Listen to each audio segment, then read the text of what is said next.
Locked on target. Hi, crew, and welcome to Hot Chocolate Chronicles. This is your boy, Captain Chris, and today we're just going to be going through the regular Hot Chocolate Chronicles stuff. So let's get started with a cup of hot chocolate. This is regular hot Swiss Miss for a regular Hot Chocolate Chronicles, finally. And that is good. All right, so let's get started. For video games I've been playing this week, I've been playing a lot of Star Ocean 5, and actually that's the gist of what this is going to be, is basically RPG tropes and problems I have with the general genre that have been highlighted for me in Star Ocean 5. Now, they're probably going to make it into my final review of the game, but not all of them, because not all of them necessarily apply as a negative thing, but, you know, that type of thing. Just certain things in gaming that I've come to really despise over the past, however long I've been gaming. Nintendo just had their 20th anniversary of Pokemon, and I'm like, wow, I played Pokemon on release.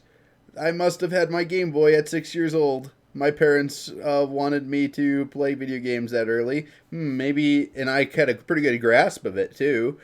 Maybe I can get Abigail in the gaming that early, but I doubt my wife would have any of it. But beyond that, I was like, huh. But anyways, let's get back to the topic on hand.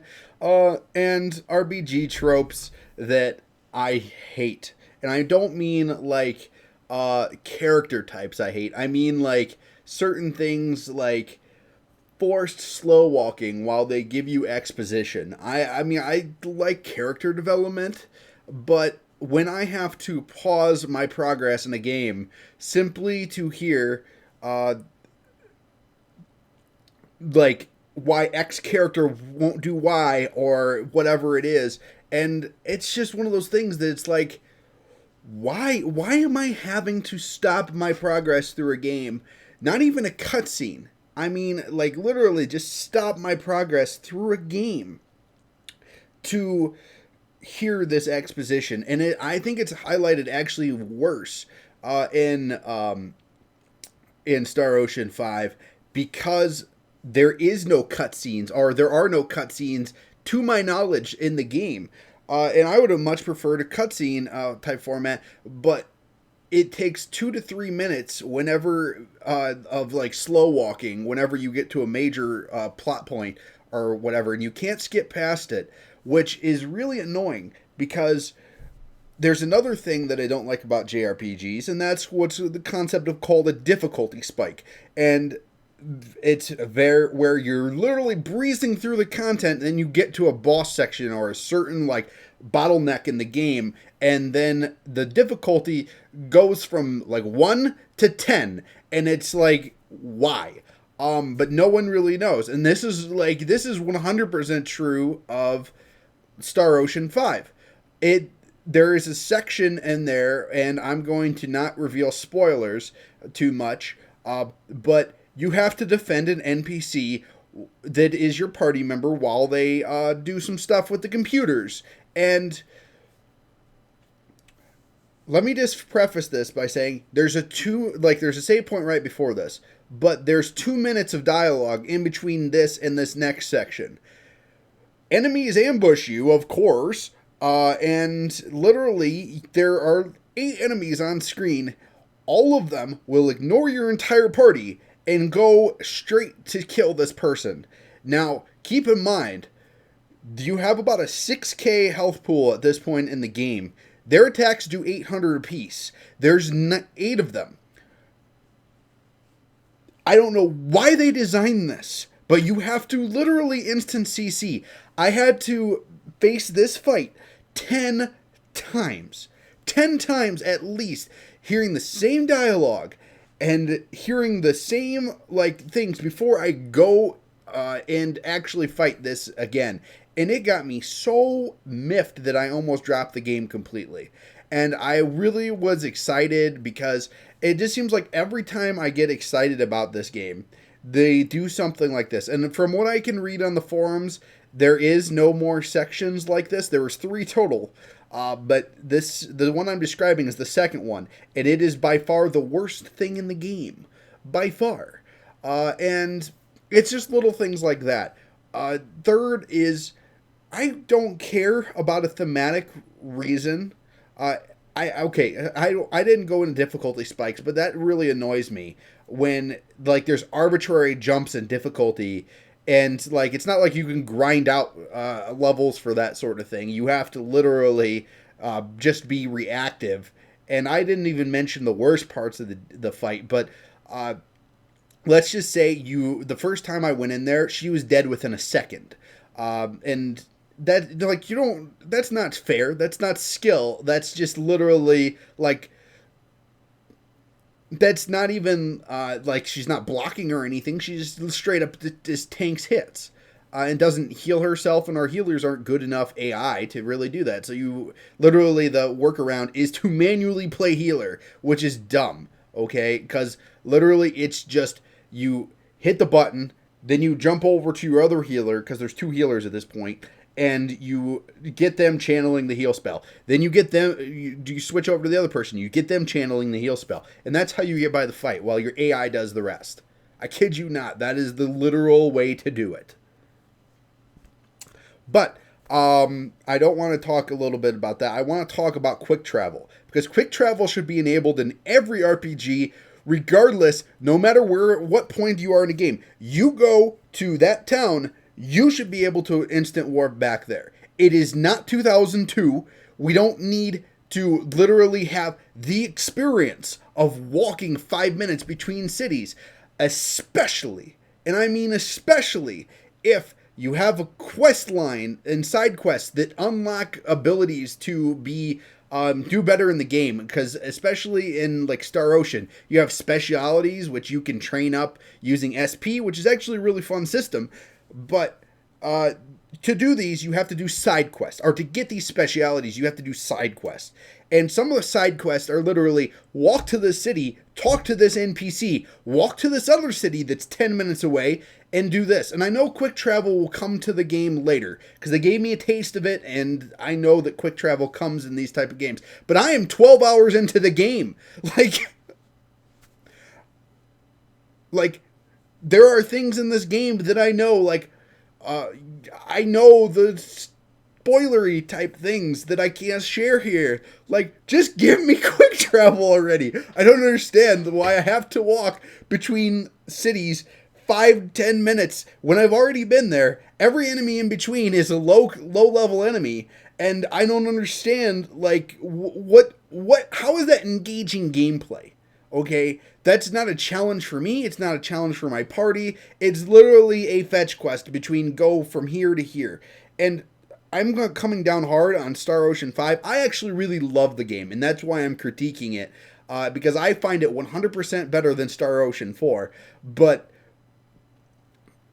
I just can't imagine who sat down from a design perspective and thought this was a good idea. It's literally filler content.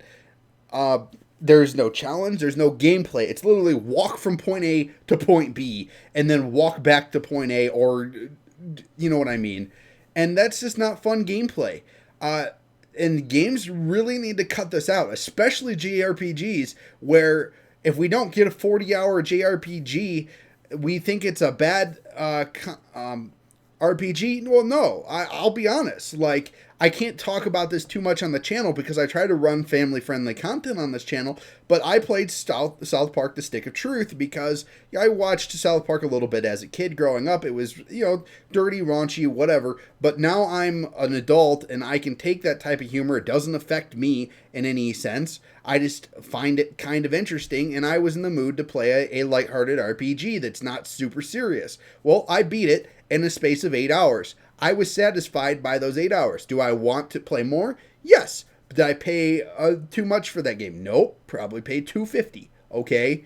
That type of thing. If I had bought it for $60, I'd been upset. But for $2.50, I was okay with playing an 8-hour RPG. Because it had engaging content, and I was happy running around the world of South Park.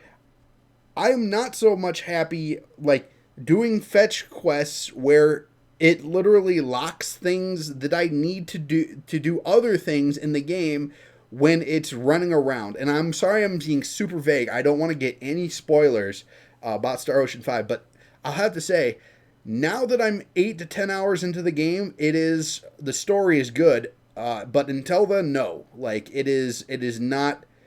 I wish RPGs would seriously cut what I'm going to call the first episode of anime syndrome, where literally the first episode of any anime is terrible. Okay, and I know this is like kind of a negative podcast, but the first chapter of any RPG lately has been absolutely terrible.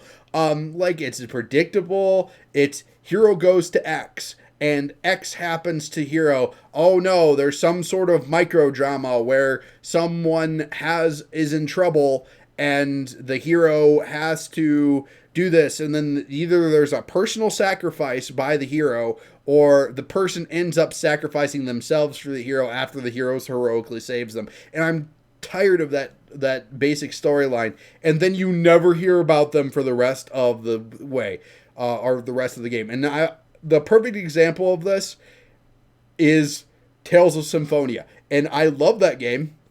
Don't get me wrong, but the prologue to that game is just so long. And you save this old lady, and I won't spoil anything, but then something happens with the old lady, and then all right. I'm tired of that. Don't do that, games. Please stop doing that. Star Ocean does it. Don't do that. Okay? Just please, writers, drop the trope of we have to have this kind of interclosed pre-game whatever before we get on to our main adventure. Zelda doesn't do that. Most respected RPGs don't do that. Final Fantasy doesn't do that. It's just the smaller developers. Heck, Tri-Ace, other games, Compile Heart doesn't do that. Like, things that I actually enjoy. Atlas doesn't do that. It's just literally Tri-Ace and Bandai, Namco Bandai RPGs. Please stop doing that. Okay, sorry. Other things besides that don't actually result in my Phantasy Star playthrough that has been driving me bananas is the idea of a false difficulty scale. And I actually think I'm going to do a target analysis on this, but I won't step on it too far. But that's like the Shin Megami Tenseis of the world, that it's like, oh, we're a hardcore RPG. Look at us. You need to grind for 40 minutes before you advance the story or actually go to the next room. Okay, but like, what Shin Megami Tensei's loop, or for example, is literally go into the first room of a dungeon, grind that dungeon until you can't grind anymore. Go back to town, use the gold that you've gotten, and I mean grind until you can't grind anymore. It's 2 battles, or less. Then you do that until you can do probably 20 battles in a row, and then you advance the story. Okay, that's Shin Megami Tensei's loop. All right, and there's nothing wrong with it, but it's a false sense of content padding because you'll literally have maybe 5 rooms in the dungeon. And they're pretty large rooms, but you don't have to have much complexity to the dungeon because literally the enemies in there are so strong into a false sense of difficulty that you cannot progress unless you spend an hour plus grinding in between each type of enemy. And then you get to the next stage of the story, and guess what? You're in for another hour of grinding.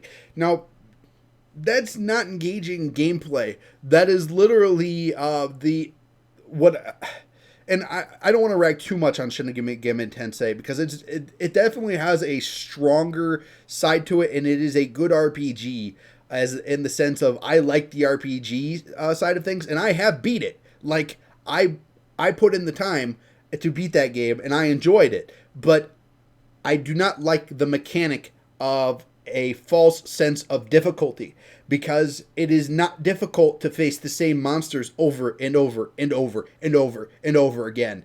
It is more difficult to throw a player into new experiences and have them react and accordingly. in different type of experiences. That being said, like, you can a good example of this, I think, would be Etrian Odyssey series, another game in the same vein as a hardcore difficulty. Yes, you do have to repeat the dungeons until you explore them all, but there is an element of exploration there. You are going around different bends, you're going around different you're exploring a dungeon. You're doing a dungeon crawl. Like, you're literally drawing your map as you go through the dungeon and explore. That being said, there is a difficult sense, and it's a more of a war of attrition in that game, where the dungeons are really long and there's not many places to save up. I mean, there is a city in the third dungeon of Etrian Odyssey 3 where you can buy some healing items, but that's it, and that's on like floor 3 out of 5, I think, in that dungeon. Like, that's a hardcore experience, and that's more of a sense of you're a group of random non-hero mercenaries where you have to go out and grind, go through these dungeons, and that makes sense lore-wise. But that's another thing is, I feel like those games are a perfect balance of, yeah, we're hardcore and we have monsters that will mess you up, but the grinding is eventful because by the time you've mapped the entire dungeon, you pretty much are to level. And that's what I'm talking about is balance and leveling. And that's what really bothers me is games like Shin Megami Tensei, by the time you complete the allowed content or the rooms of the dungeon, you are not near the level to take on a dungeon boss. And that's what I'm talking about. It's the equivalent in an FPS game of a boss being a bullet sponge, just because they're a bullet sponge. It'd be like in Borderlands if they put the final boss right in the front, where you don't have anything but a damage or a pistol that does 8 damage. Like it, and then you have to literally grind the first section to level 20. That is literally the example of a Shin Megami Tensei game where you can only have access to one area. You have to level in that area for 20 and then to go on. Those are my complaints about RPGs. I'm not going to complain about tropes other than I don't like the annoying useless girl that's a healer type trope anymore. I don't mind warrior women. I don't mind that, but I'm tired of like the love interest being the person who can't do combat or is like the ditzy, like whatever. But I won't get into too many character tropes. Let's have a cup of hot chocolate because I have gotten passionate about this one. But yeah, other than like the typical sins of JRPGs, and I didn't even mention one, I'll just mention this real quick, is have an instant restart or a retry option in every RPG. Most RPGs do this. Phantasy Star does not. This is actually will definitely make it into the review. So when you fail a boss fight, you have to start over at your loaded save file. Rather, and 90% of the boss fights have 2 to 3 minutes of unskippable dialogue before you get to the actual fight, and you've already heard it. It's no sense of tension. It's just a waste of time before you actually fight. But have that instant retry of that fight available. And I think the Tales of games do that, but I haven't lost in a Tales of game in a long time. Trails of Cold Steel, which will not get literally any complaint on this list because it is a phenomenal JRPG, and if you are a JRPG fan, play Trails of Cold Steel. It is really good. It's available for the PS3. I don't forget what else, but that is literally probably my game of the year for RPG last year. And I cannot wait for Trails of Cold Steel 2 in September, or is it October? I don't remember right now because I don't have that in front of me, but literally I cannot wait for that. I think it's September 10th, ironically, which is back in the day, that's when Halo 2 released. And is also, coincidentally, my daughter's birthday. No, Halo 2 released on the 17th, but my daughter was born on September 10th. Anyways, uh, that's all I have to say for this week. For channel, I might actually get the hard reset review up, but I'm kind of distracted with the playing through Fantasy Star, or not Fantasy Star, Star Ocean 5. I probably made that mistake earlier because Fantasy Star is a series that I really like, but Star Ocean is a kind of series that I'm kind of meh on thus far. But yeah, I'm distracted with playing through that. I'll get some more Hearthstone content up for you guys because I've decided to put my addiction on the channel and start doing Hearthstone content for you. I'm trying to decide if I want to split the channel into a Let's Play channel and then the current shows like Hot Chocolate Chronicles and the reviews and that and guides and on one channel and then Let's Plays on the other. Because I don't feel like Let's Play. I still want to put up Let's Plays. I just don't feel like the same audience watches my Let's Plays as watches my reviews and other shows, if that makes sense. And I'm just wondering if I should just split them. But anyways, that's another topic probably for another thing. If you want to give what you dislike about JRPGs down in the comments, that'd be wonderful. As well as if you could give me feedback about would you prefer that I do my Let's Plays on a different channel versus I've reserved the name like Locked on Target Plays, for instance. Would you prefer I post my Let's Plays there or post my Let's Plays here to this channel? That's more of what I want feedback on. And, what are some JRPGs you've liked over the past year? And, I always look forward to talking with you soon. And, I hope you've enjoyed me ranting for a while. So, yeah, thank you. And until we meet again, stay on target.